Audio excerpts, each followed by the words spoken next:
The E-Myth Revisited is a must-read for anyone who dreams of building a successful, sustainable business, offering powerful insights into how to escape the day-to-day grind. You are going to learn the whole book in just a few minutes. Let's have a productive life. Chapter 1, The Entrepreneurial Myth. Let's start by talking about the foundational idea of the E-Myth, or the entrepreneurial myth. Here's a mistake many small business owners make. They assume that because they're good at the technical work of their trade, they'll naturally succeed as business owners. For instance, a talented baker might think, I make amazing cakes, so running a bakery will be easy. But as Michael Gerber points out, this assumption is a trap. He calls it the fatal assumption, believing that knowing how to do the technical work is the same as knowing how to run a business.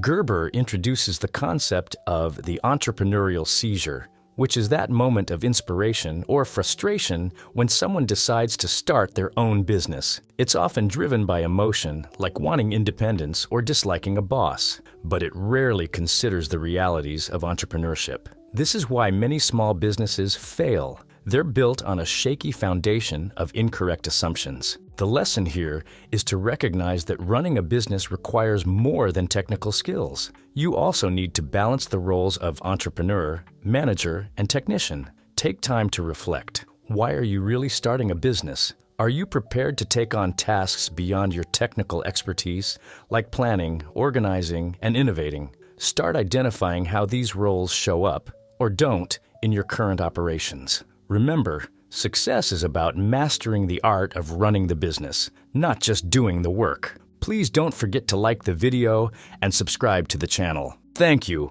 Chapter 2, The Entrepreneur, the Manager, and the Technician. Now let's explore those three critical roles in any business. Each of these personas represents a different mindset. The entrepreneur is the visionary, the dreamer who asks, what if? The manager, on the other hand, is the planner and organizer, the one who says, let's create structure and systems to make this work. Finally, the technician is the doer, the person who gets their hands dirty and makes the product or delivers the service. The problem, Gerber explains, is that most small business owners live almost entirely in the technician role. They focus on doing it, as he puts it. While this might work in the short term, it's not sustainable. Without the entrepreneur's vision or the manager's systems, businesses often stagnate or collapse under the weight of chaos. To succeed, you need balance. Start by asking yourself, which role do you naturally gravitate toward? Are you a visionary, an organizer, or a worker? Then challenge yourself to integrate the roles you might be neglecting. For instance, if you're stuck as a technician,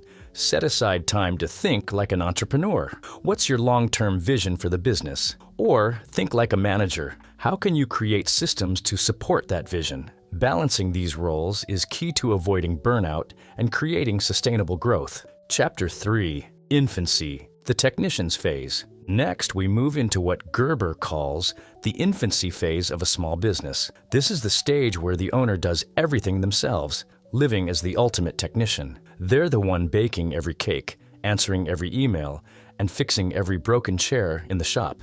While this hands-on approach can be rewarding initially, it quickly becomes overwhelming. As Gerber famously says, if your business depends on you, you don't own a business, you have a job.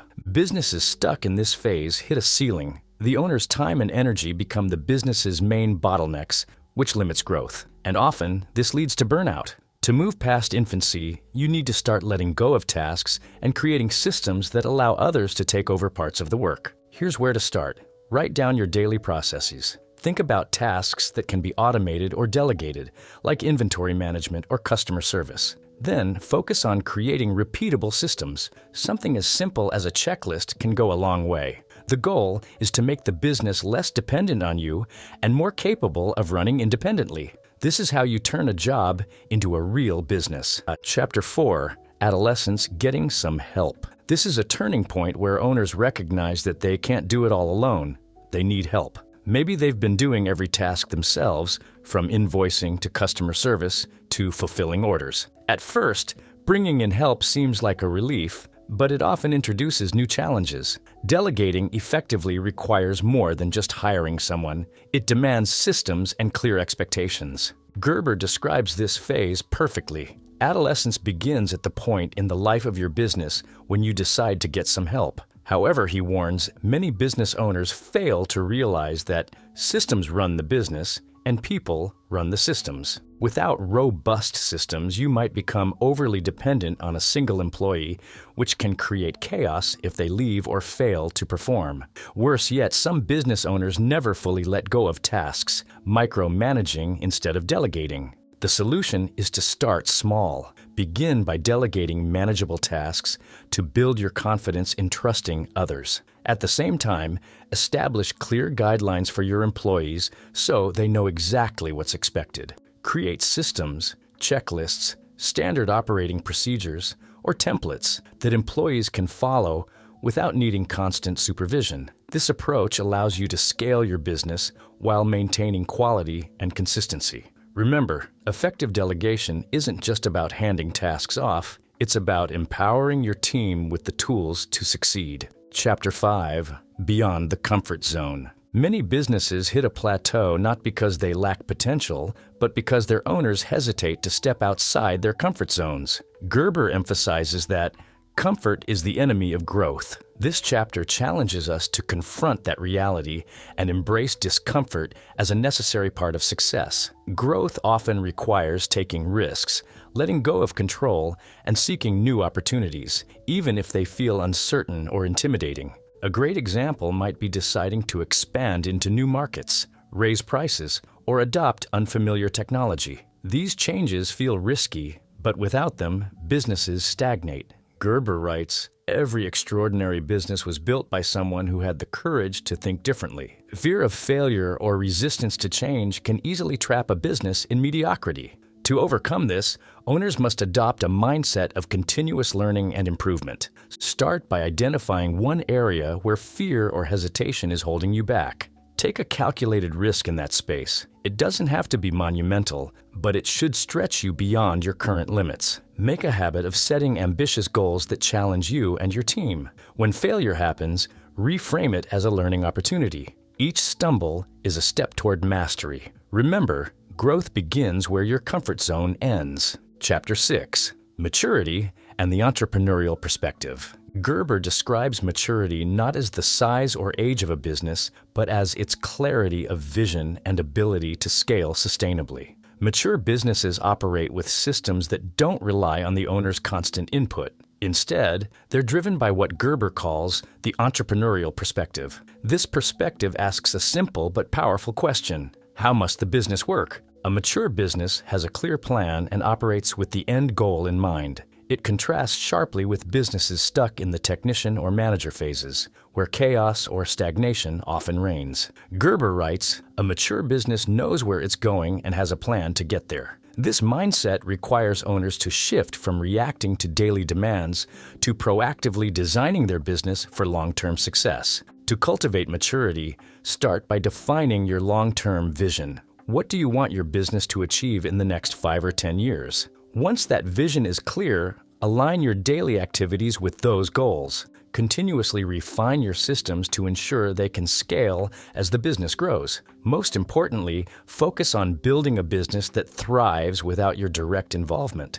True maturity isn't just about survival, it's about creating a self-sustaining business that can adapt and succeed long after you step back. Chapter 7. The Turnkey Revolution.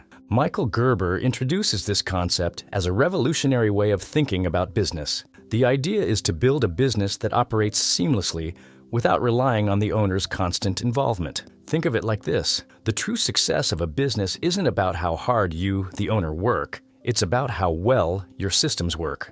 Gerber draws inspiration from the franchise model, which thrives on well-documented processes and consistency. He explains, "The true product of a business is not what it sells, but how it sells it." For example, when you walk into a fast food franchise like McDonald's, you expect the same experience no matter where you are. Why? Because their systems ensure the same quality and process every single time. This is what Gerber emphasizes. A business that works is one that runs without you. To achieve this, you need to shift from individual effort to building systems that anyone can operate effectively. Here's how you can start. Document every process in your business with clear step-by-step instructions. Identify areas where inconsistency could creep in and improve those systems. And if you're looking for inspiration, study successful franchises. Pay attention to how they maintain quality at scale and think about how you can apply similar methods to your own business. The turnkey revolution isn't just a theory, it's a proven approach to creating a scalable, sustainable enterprise. Chapter 8. The Franchise Prototype. Gerber asks you to imagine your business as the prototype for 5,000 more just like it. This means that every part of your business should be designed to be replicable, ensuring consistency and quality no matter who is operating it. He reminds us, your business is not your life. Your business is something apart from you. It's a powerful mindset shift that helps you see your business as a product in itself. So, how do you create this franchise prototype? By systematizing every aspect of your business. For example, think about how your customers are greeted, how tasks are completed, and how problems are solved. Standardize these processes so that anyone stepping into a role knows exactly how to deliver the same level of service or quality. The goal is to ensure predictable results, regardless of who is doing the work. To implement this, approach your business with the mindset of creating a prototype for expansion. Regularly test your systems to see if they deliver consistent outcomes. Train your employees as if they're preparing to replicate the model elsewhere. The better your systems, the easier it will be to grow your business while maintaining control over quality. This way, you're building something that isn't just successful, it's scalable. Chapter 9. Working on your business, not in it.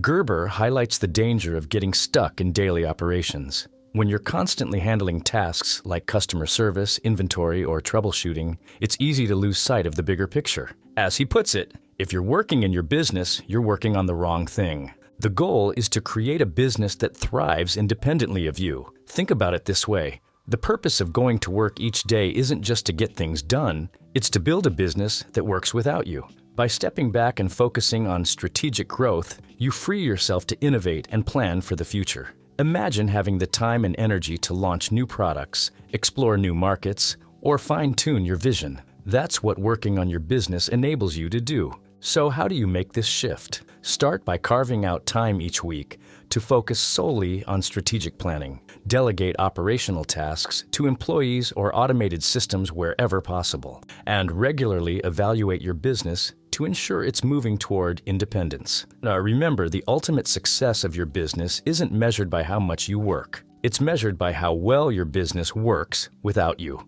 Chapter 10. The Business Development Process. This is one of the most important concepts in the E-Myth Revisited. Michael Gerber emphasizes that this process is about creating predictable, repeatable systems for every part of your business: marketing, operations, and customer service. Why is this so essential? Because consistent systems produce consistent results. Gerber sums it up well when he says, business development is about creating systems that produce consistent results. Notice that the focus is on the systems, not the individuals performing the tasks. Think about it this way. If your business were a machine, the systems would be the gears and levers that keep it running smoothly. You don't want a business that only works well when one specific person is involved. Instead, you want processes that anyone can follow to achieve the same high-quality results. To get started, break your business down into smaller parts and create repeatable processes for each one. For example,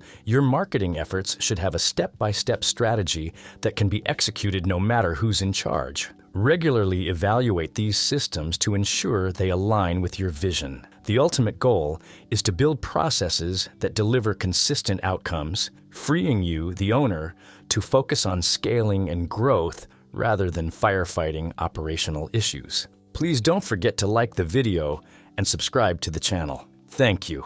Chapter 11, Your Business Development Program. Building on the previous chapter, if the development process involves creating systems, the program brings all of those systems together into a cohesive plan. It ensures that everything, daily operations, long-term goals, customer experiences, aligns seamlessly. Gerber calls this program the blueprint for your business's success. In other words, it's the plan that turns all those individual systems into a well-oiled machine. Here's an analogy. Think of your business as a house. The systems we talked about earlier, marketing, operations, customer service, are the individual rooms. The development program is the blueprint that brings all those rooms together into a functional, harmonious structure. Without this big picture plan, your business might feel disjointed, with different parts pulling in different directions. To create a successful program, start by writing down your business's systems and goals. Be clear about how each system contributes to the overall vision. Next, use metrics to track performance. This helps you spot inefficiencies and opportunities for improvement. Finally, regularly review and adjust the program based on feedback. Remember, no plan is perfect from the start. The key is to keep refining it so your business stays on track toward its goals. Chapter 12, Your Primary Aim. Gerber challenges us to think about the ultimate purpose behind our work. Why did you start your business in the first place? What's the life you're trying to build? He reminds us your business is a means to an end, and that end is your life. Without clarity on this vision, it's easy to lose sight of what you're working for. Think about it. If your business consumes all your time but doesn't bring you closer to your personal goals, is it really successful? A strong primary aim is what keeps you grounded and motivated, even during tough times. It acts as your guiding star, ensuring that every decision you make in your business supports the life you truly want to live. Start by reflecting on your personal goals. What kind of lifestyle do you envision for yourself and your family? Then, write a vision statement that clearly articulates your primary aim. This might include goals for financial independence, personal fulfillment, or even the legacy you want to leave behind. Once you have this clarity, use your primary aim as a lens for every business decision. Ask yourself, does this move me closer to the life I want? If not, it might be time to rethink your approach. Chapter 13. Your strategic objective. This is your business's clear and measurable plan for achieving its goals. Think of it as the compass that guides every decision and action within your business. Michael Gerber stresses that the strategic objective is the compass for your business. Without it, your business risks drifting aimlessly, wasting time and resources. A good strategic objective answers critical questions. What is the size of your business? What scope of services or products will you provide? What is your business's purpose beyond just making money? By defining these elements, you create a foundation that aligns your daily operations with your long-term vision. For example, if your goal is to scale to a national level, your decisions about processes, systems, and hiring must reflect that vision. To implement this, define specific, measurable goals for your business. These might include financial targets, growth milestones, or customer satisfaction metrics. Then align your day-to-day tasks and operations with these objectives to ensure everything contributes to your broader vision. Finally, regularly review and adjust your strategy as your business evolves. A strong strategic objective is not static. It grows with your business. Chapter 14. Your organizational strategy. This is all about creating a clear structure for roles and responsibilities within your business. Even if your business is small, you need clarity. As Gerber puts it, structure creates clarity, and clarity creates results. Without structure, confusion and inefficiency take over, leading to missed opportunities and wasted effort. One practical tool here is the organizational chart. Even if you're currently filling multiple roles, such as owner, marketer, and salesperson, it's still important to map out these positions. Why? Because it gives you a framework to build on as your business grows. An organizational chart isn't about defining how you fit into the business, it's about showing how the business functions overall. Every position should have a documented set of tasks and outcomes to ensure accountability and clarity. To apply this, start by creating an organizational chart, even if it's just for yourself at first. As your team expands, document the key tasks and outcomes for each position to avoid overlap and confusion. Systematically delegate responsibilities as the business grows, empowering others to take ownership of specific roles.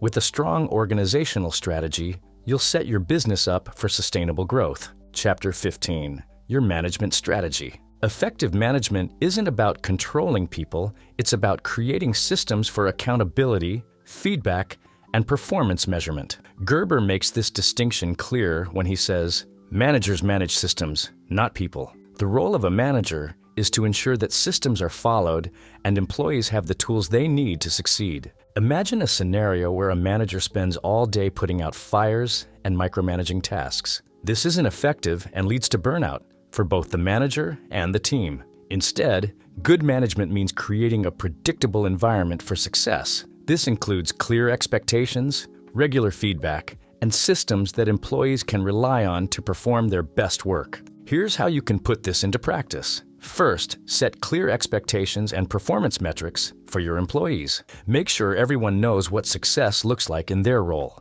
Then, focus on improving systems rather than micromanaging individual tasks. For example, if there's an issue with productivity, look at the process, not just the person. Finally, provide regular feedback and support to help employees grow and thrive. When managers empower their teams, the entire business benefits. Chapter 16, Your People Strategy. Michael Gerber reminds us that your business is only as good as the people you bring into it. This simple truth highlights why hiring is one of the most critical decisions you'll make as a business owner. Successful businesses don't just look for skills, they hire based on values and alignment with the company's vision. As Gerber advises, hire for values, train for skills. Why does this matter?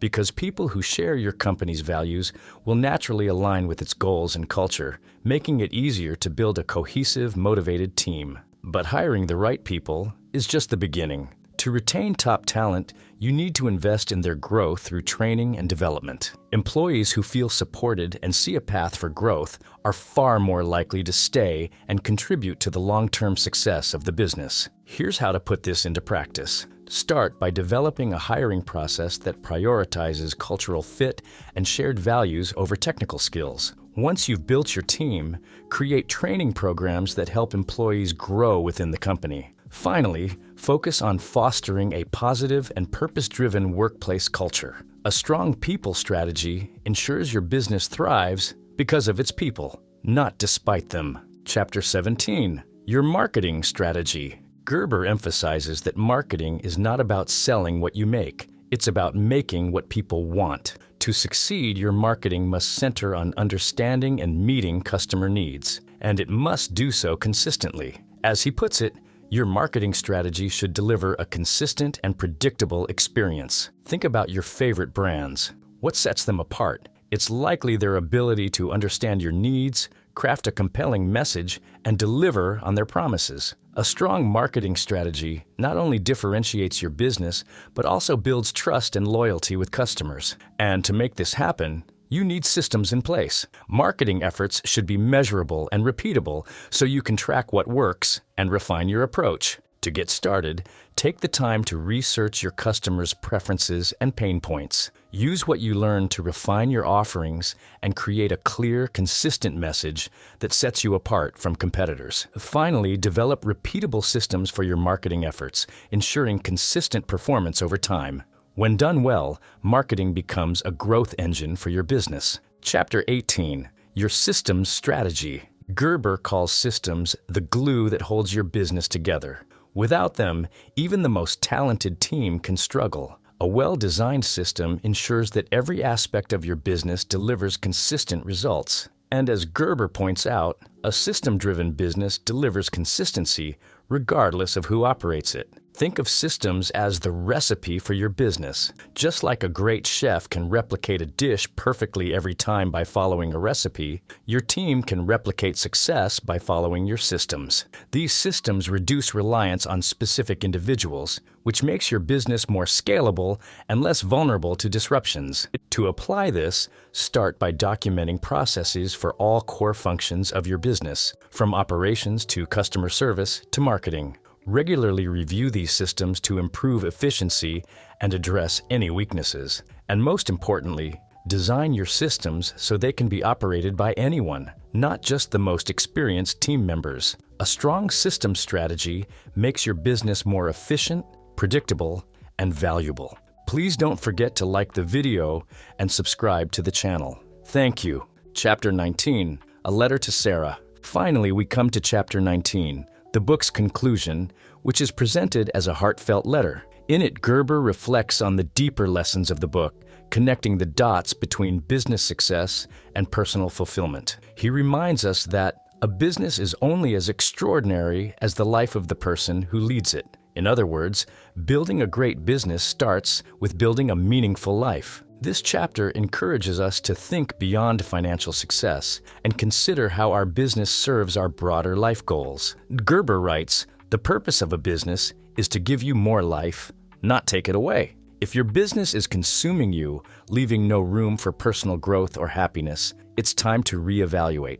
Take a moment to revisit your personal goals. Are they aligned with your business vision? Focus on creating a business that enhances your life rather than detracting from it. Reflect regularly on how your business supports, or perhaps hinders, your purpose. This final message is a powerful reminder that true success is about more than profit. It's about creating a life that's rich in meaning, fulfillment, and joy. At its core, the E-Myth Revisited teaches that building a successful business isn't about working harder. It's about working smarter by creating systems, defining your vision, and empowering others. By balancing the roles of entrepreneur, manager, and technician, you can avoid burnout and achieve long-term success. This book is a roadmap for turning your business into a vehicle that supports your life goals, not something that consumes them. Ultimately, it's a reminder that true success lies not just in financial gain, but in creating a meaningful, fulfilling life.